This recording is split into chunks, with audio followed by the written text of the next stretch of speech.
First story is titled, Girlfriend named our son after her ex. I'm refusing to sign the birth certificate until she changes it. This is our first child and he was born a few days ago.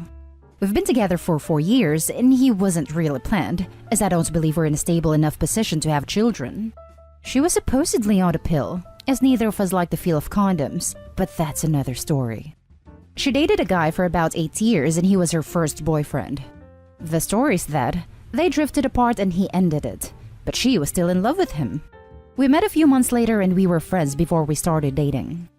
I got the impression that she was never really over him at the start of the relationship, but it seemed she moved on after the years. And when he moved back to our city 2 years ago, she didn't seem fazed. We met him twice and there didn't seem to be anything weird going on, so I assumed she was completely over him. When we discovered she was pregnant, it was her decision to keep it. I said we weren't ready for children yet, as we weren't married and didn't own a place yet, but she was adamant on keeping it.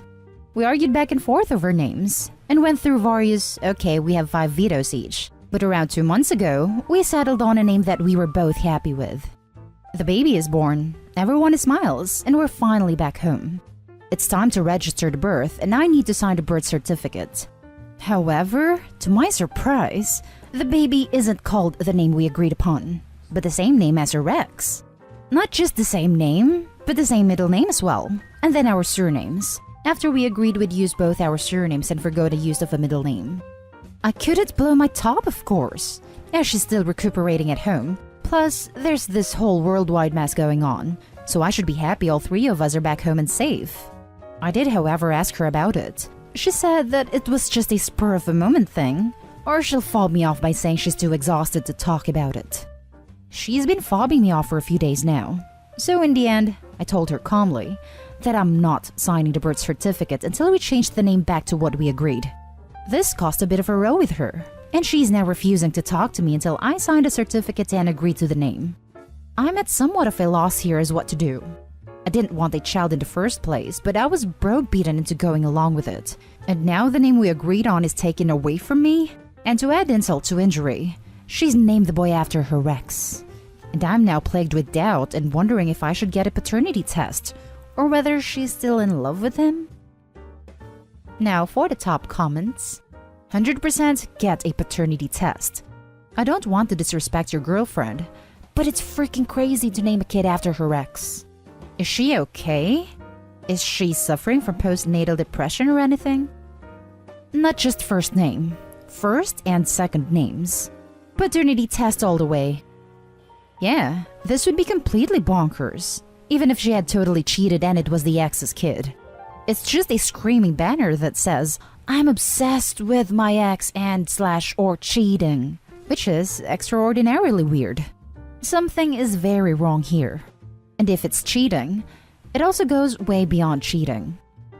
It appears you know what you need to do, so if it helps, here it is. 1. Get a paternity test. 2. Get tested for STDs. 3. Do not sign until the name is changed, and you are identified as the father via paternity test. In the end, you'll need to ask yourself if this is the type of relationship you want, because if she is this controlling and manipulative now, it will only get worse. This is the best advice. My opinion? Count it as a blessing that she's refusing to talk to you. Sort of reminds me of the time my cousin, as a child, got mad at her mom and shouted, "Fine then, I'll just go to my room." My mom and her mom looked at each other and were like, okay. Sounds like she thought the baby name line was where she was supposed to put the bio father's name. You should also get a paternity test before you sign the birth certificate to avoid any future issues. At this point, she's done absolutely nothing to indicate that it's your kid, and it almost seems like she's trying to subconsciously tell you it's not. You know, I wonder if that's what could have happened. Maybe she simply wasn't thinking and added the real father's name and passed it off as a child's name to try and hide a mistake. Now for the next story. Am I the a-hole for telling my mom she can't come into my house and meet her first grandchild after driving 12 hours? My mom is a textbook narcissist. She's great with babies and stayed home with my brothers and I. But the second we got a little older and could start thinking more independently or didn't need her as much, she started to be verbally and emotionally abusive. She's extremely insecure, mean, bitter, and has tried to break my spirit my entire life. I'm sure she loves us, but her mom was even worse than she was. So she only knows how to be insecure and spiteful. And I'm at a point in my life where I've accepted we will never have a relationship, and she will never be able to give me what I need. She moved 12 hours away once my parents divorced, and we see her maybe 1 to 3 times a year, usually because there's some type of wedding or graduation, but hardly just because or just to spend time. She now has a new boyfriend who is the ultimate family man, super into his children and grandchildren. So now my mom is trying to paint this "I'm a great mom and my children and I have the best relationship" picture to him and all her Facebook friends. Well, I just gave birth to a beautiful baby boy, and we've set rules due to COVID.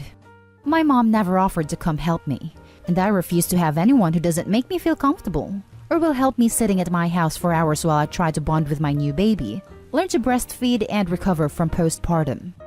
I set these expectations with my mom, and she kept hinting that she wanted to drive up for 24 hours just to see the baby right after she's born, and then leave and come back in a few weeks. I told her no, and if she did, she will not be let into my house. Just wanted to add, of course, she wanted to come see the baby and not help me at all. She just wants her picture and to tell her friends and boyfriend she was there when the baby was born. Anyway, a week postpartum, she showed up at my house wanting to come in and see the baby. Could have been hormones or just me being fed up with her or both, but I refused to let her in my house and told her she needs to respect my boundaries and can't just walk all over me, and I didn't let her in. I want to do everything different for my baby and be a better mom to him than I had, and I felt like this was the first time I've ever stood up to her. My family supports my decision, but of course, this just started another war with my narcissistic mother. So, am I the a-hole? Now, for the top comments. Not the a-hole. Your house, your baby, your rules. Your mother just wants to make her Facebook friends believe she is a supportive grandmother. True that. She is the definition of a Facebook mom. Not the a-hole. She refused to accept your plainly stated boundaries and thought she could manipulate you if she turned up in person. She was abusive growing up and only has an interest now because you serve a purpose in that she can use you and your child to look good. She has no place in your life and will only bring stress and toxicity. Thank you. Not the a-hole. Play stupid games, win stupid prizes. She lost. I'm going to use that. Thank you, haha. The next story is titled, Am I the a-hole for not being there for my daughter's birth for the sake of my mental health? I, 38 male, have bipolar disorder. I was officially diagnosed when I was 34 after years of denial and ineffective coping. A year later, I got on medication and my wife, 40 female, and I got married. However, a year after that, I realized that while my meds moderated the highs and lows, I felt that my job required a lot of creativity, and the meds were stifling that part of me. Around the time my wife got pregnant with our first daughter, it was her first pregnancy at 38 and was a stressful one. She gained an alarming amount of weight, and she'd yelled at me when I said she was at risk for getting gestational diabetes, even though I merely paraphrased the doctor's words. It turned out to be a 20-hour labor, and when my wife said forceps were her worst fear, a nurse yelled at her. After seeing what they were doing with the forceps, I got lightheaded and threw up and needed to lay down. That birth experience caused me to barely be able to eat or take my meds. 2 years later, my wife got pregnant again. The stress of her going on maternity leave caused my emotions to go haywire. My wife tried to comfort me, but when I look at her, I don't see the girl I fell in love with, and I couldn't look at her the same anymore. This month, she suggested a vacation with her to our cabin up north. I drove up first, but her mom called and said she didn't feel well enough to travel. After the ensuing fight, I texted my therapist and she said to take some time for myself. So, I have been at our cabin for a little more than a week. My mother-in-law calls me 2 days ago to tell me my wife went into labor early. This made me instantly nauseous because I just kept imagining the gruesome, disgusting sights from the last time. And I feared what would happen to me mentally if I ended up having to relieve it all. I didn't know the baby would come so early, and I could feel my head spinning. I had been slowly going off my meds since our 2-year-old was born, And by the time my wife got pregnant again, my doctor has been trying to sell me on med adjustments, which I hate even more. I realized the only thing I could control right now is my environment, and a delivery room wasn't one I could handle. So I ended up staying at the cabin for the rest of the night and through the next morning. My mother-in-law sent me an angry text saying that my wife needed an emergency C-section after 13 hours, and that words can't express both of their rage at me not being there. But then added that she was sure I would have screwed things up. Now I'm driving back, even though my wife screamed at me over the phone that she didn't want me to visit her in the hospital. She also said she rejected naming the baby after her mom instead of what we decided on. Am I the a-hole when even my mother-in-law admitted I would have been no help and might have actually passed out this time around? Now for the top comments. You're the a-hole. You let this entire pregnancy go by without coming up with a plan for the birth? You should have been working on coping mechanisms or a plan for someone else to support her. Instead, you ghosted her. Edit. And holy hell, I forgot to mention the comments about her gaining weight, her maternity leave stressing you out, and her not being the girl you fell in love with anymore because she got pregnant. What a horrible way to treat your partner. Not only that, he didn't realize the baby would come that early. How could anyone be that ignorant? You made a choice not to support your wife through a very traumatic experience and missed the birth of your daughter. You're the a-hole. I've never been in the room during a birth, but can't he just focus on her face or something? Why was he even looking at the forceps if it bothers him so much? When my future wife, fingers crossed, single right now, is pregnant, fingers crossed, my plan was to hold her hand and look at her face. That way I'm being supportive and don't have to say anything too medical-ish. You're the a-hole. You had the option of medication, but chose to prioritize creativity over being a supportive partner and parent. You could have managed your condition and avoided this crisis. Yep, not to mention, for the most part, we're just as creative on the meds as off them. So that's a nonsense cop-out. Now for the last story. Am I the a-hole for letting my sister adopt my unborn baby rather than a friend who wants a baby? This is a little complicated. My girlfriend and I are 19, and despite all the protection we use, she still somehow got pregnant. My older sister, 34, practically raised me. Our parents were absent most of her childhood, and all of mine. Our older brother looked after us. Anyway, I literally call her mom. We're that close. She calls me her firstborn. She's got 3 legal sons, all adopted. They're basically my younger brothers and I love them to death. So, naturally I called her when we found out about the pregnancy. She calmed us down and explained our options. We knew we did not want to be parents, but my girlfriend said she didn't really want a termination, but didn't want another child to go into the system. Anyway, scheduled an appointment to get the baby vamoosed when my sister called again. She said she would adopt our baby if we really didn't want to go through with the termination. Yada yada. That was 3 months ago. A few friends started asking about names last week when we eventually told them, and we basically explained that we weren't keeping the baby. A friend of ours, M, 21, has been trying for a baby with her husband for 2 years. We knew, but didn't think much of it. She contacted us asking what we're doing with the baby.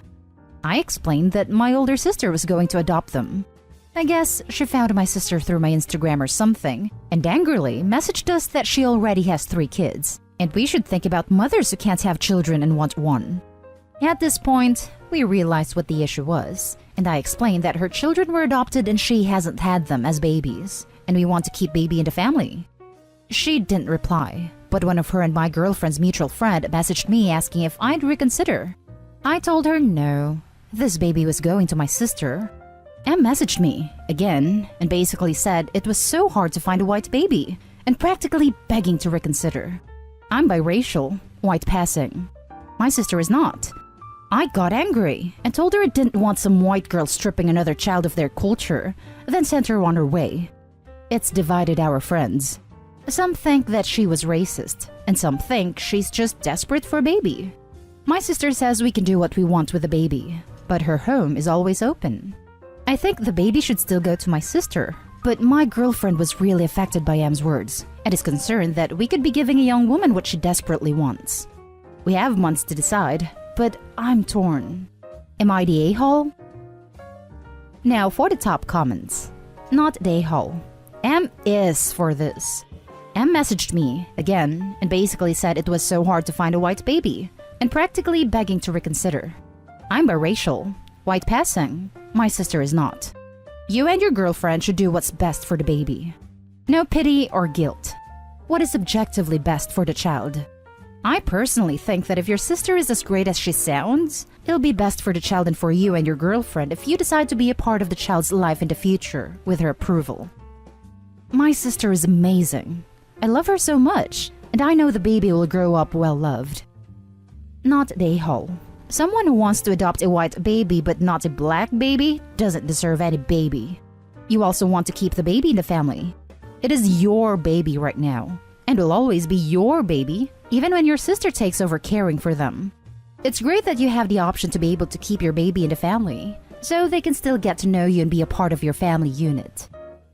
Haha, explaining family history to this baby when they get older is going to be fun. I'm your older brother, dad and uncle. And that's the end of this video, folks. As always, leave a comment and hit like and subscribe. And if you want more of this content, turn your notification on to get updated on the latest videos. And I'll catch you in the next one. Stay safe.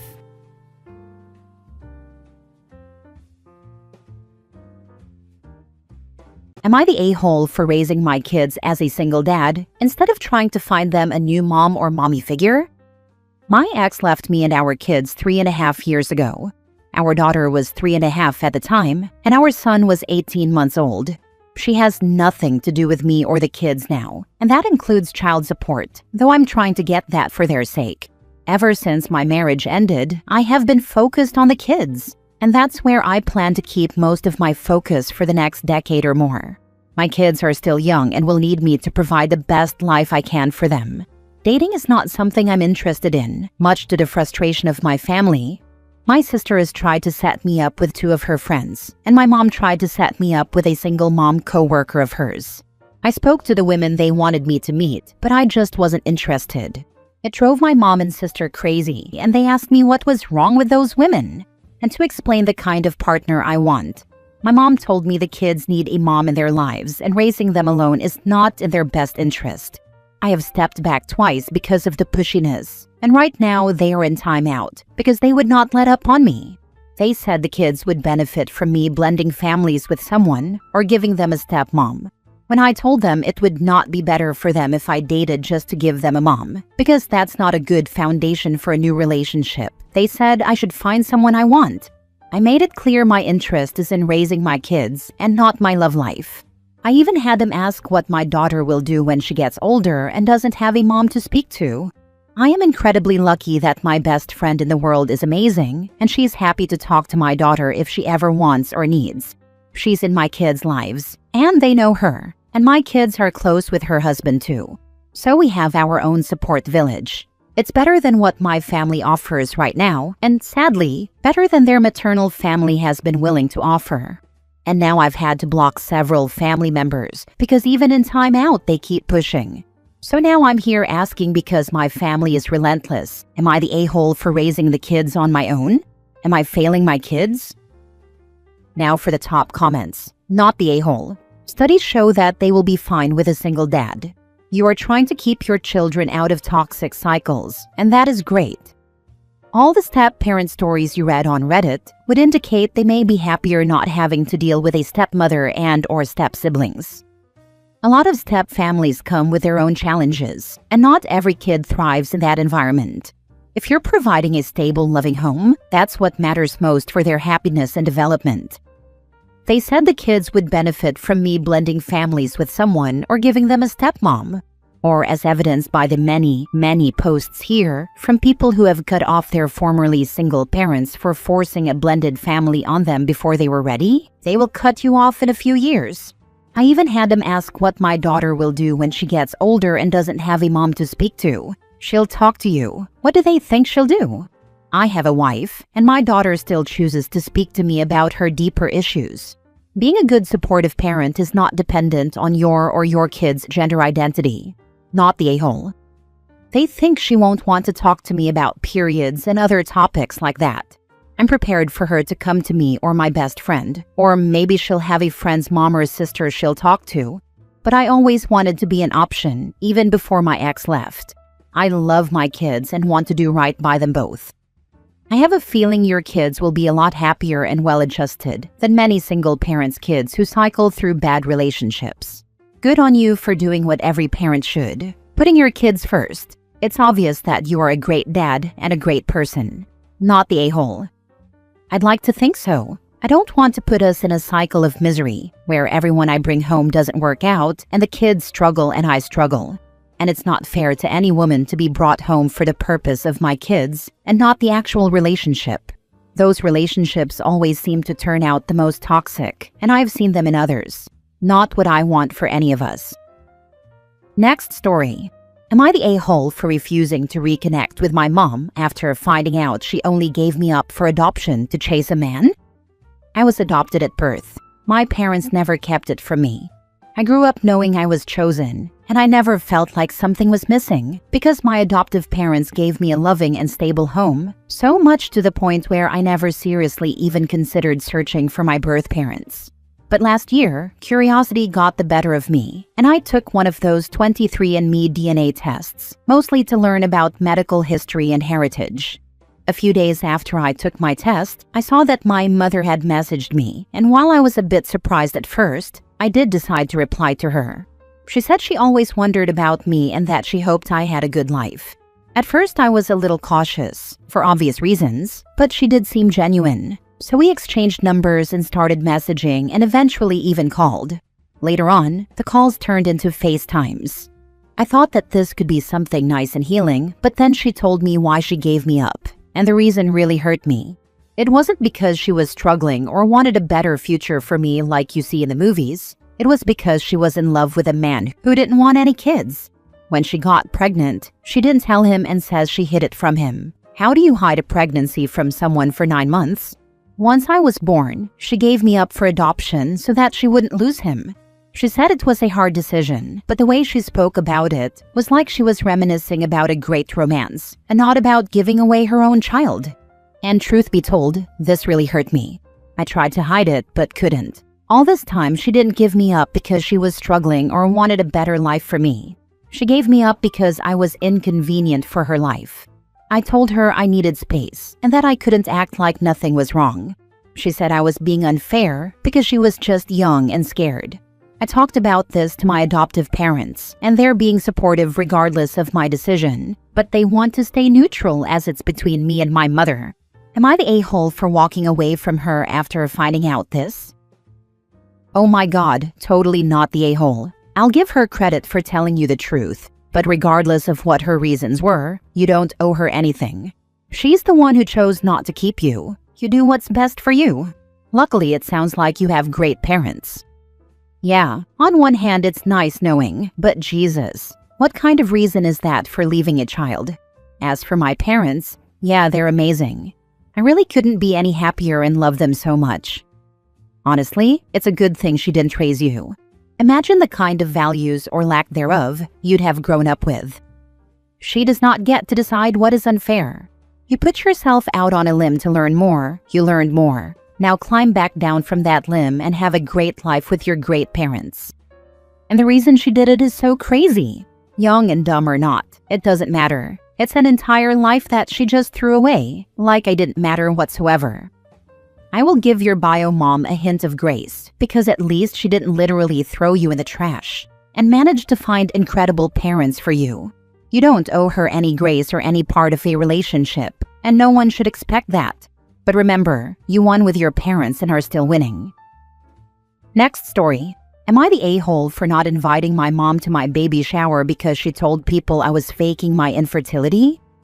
For years, I lived in the shadow of infertility. It was a battle that consumed not just my body, but my emotions, my marriage, and even my sense of self. I went through countless rounds of IVF, each one leaving me more drained than the last.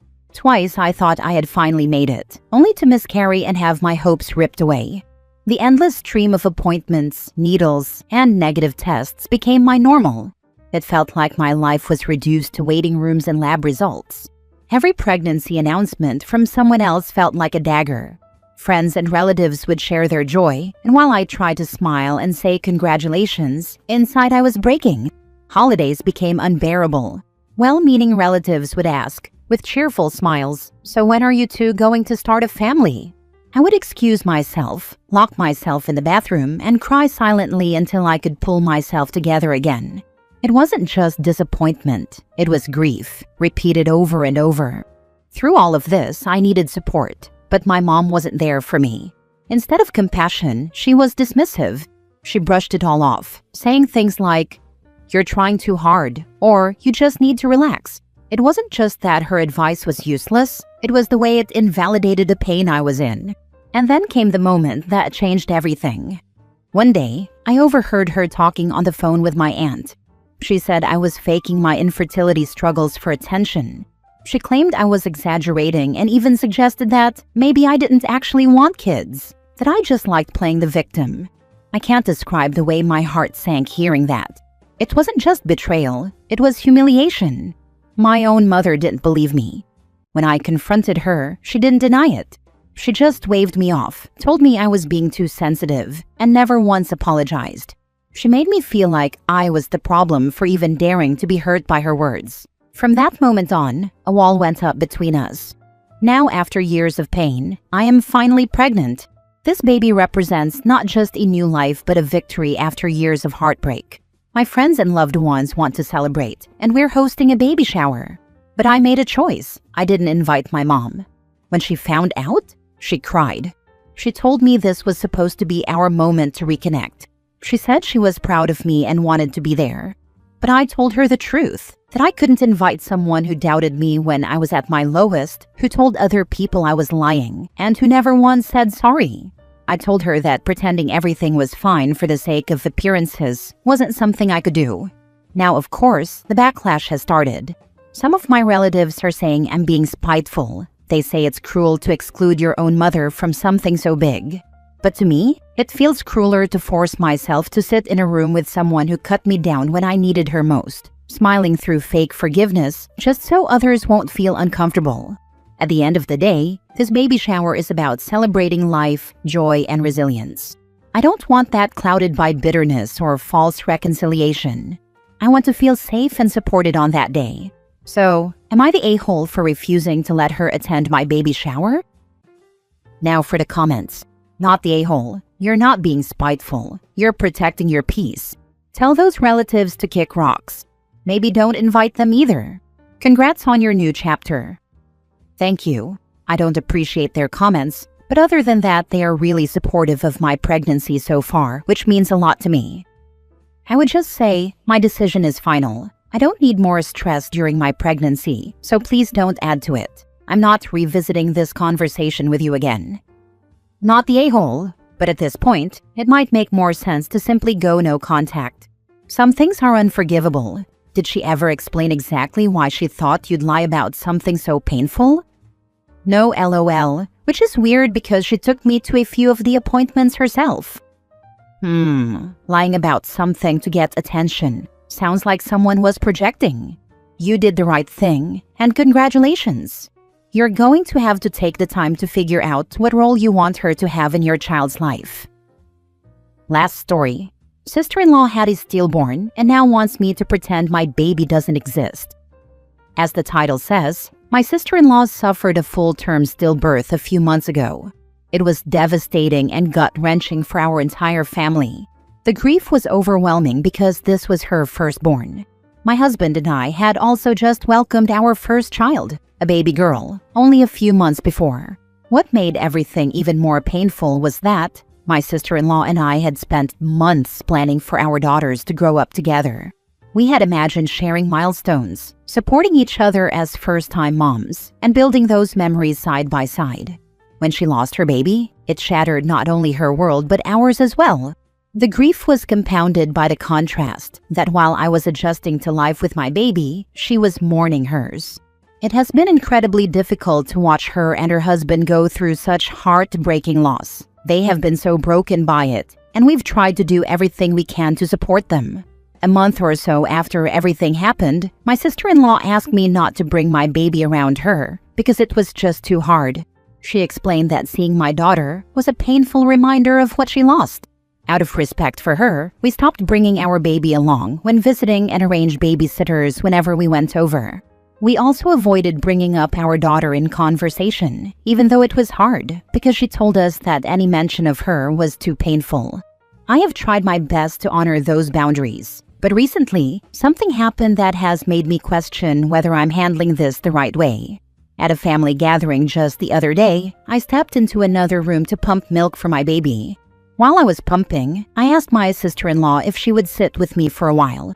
My reason for asking wasn't about the baby at all. It was simply because I felt like I hadn't gotten to spend much time with her during the gathering, and I wanted to check in on her and see how she was doing. I thought it was a small gesture to let her know I cared. Later, though, she reached out and told me she was very hurt by my request. She said that me asking her to sit with me while I was pumping felt unfair, like I was rubbing her loss in her face. She went further and said she doesn't want me to mention or talk about our baby around her ever again, and that she doesn't think she'll ever be able to be close to her niece. To her, my daughter is just too strong of a reminder of her own baby that she lost. I pushed back gently and told her that while I deeply respect her grief, it feels really difficult and honestly unrealistic for me to act as though my baby doesn't exist whenever I'm around her. I told her that I would really love for her to be part of my daughter's life eventually, and that I hoped things could get better with time. But now she's saying that I'm being unsupportive of her grief, and it feels like whatever I do is wrong. I don't want to cause her any more pain. I know her loss is unimaginable. At the same time, my baby is here. She is part of my life, and I can't erase her from existence just to protect my sister-in-law from being triggered. I don't want to lose my relationship with her, but I also don't think it's fair or possible to live in constant silence about my child. So now I'm stuck. Am I the a-hole for telling her that I can't pretend my daughter doesn't exist, even while trying my best to support her through her grief? Not the a-hole. So, I have been on the other side of this. My sister-in-law and I got pregnant within a couple of months of each other. I lost my baby, and my sister-in-law had a healthy baby boy. I was devastated. Being around her son was so hard. I would hide in the bathroom and cry every time we were around them. However, that was not her problem. Her baby deserved to be celebrated and doted on by the family. I would never have asked her to pretend her baby didn't exist for my sake. And actually, the more I was around him, the easier it got. I had another loss that same year and then got pregnant with my oldest son. My son and her son are super close now. They are only a year apart and have a special bond. It's been 18 years, and the loss of my baby still hurts. But that's no one's problem but mine. She needs to talk to a therapist. I'm so sorry for your loss. This is the answer. Sister-in-law's grief is understandable, but if they have to pretend a whole child doesn't exist to accommodate it, it will become calcified and immovable. What do the rest of the family think about this? Mixed. Some say we should do anything we can to help her and support her in her grief, even if that means not having my baby around for a bit, and the rest of the family can arrange to see the baby separately when sister-in-law is not around. Others say she's being unreasonable. The issue is compounded by the fact that she has been saying things like she doesn't want to live anymore and wishes she died with the baby. When she says stuff like that, we all immediately acquiesce to whatever she needs in that moment, because we are scared she might act on these feelings.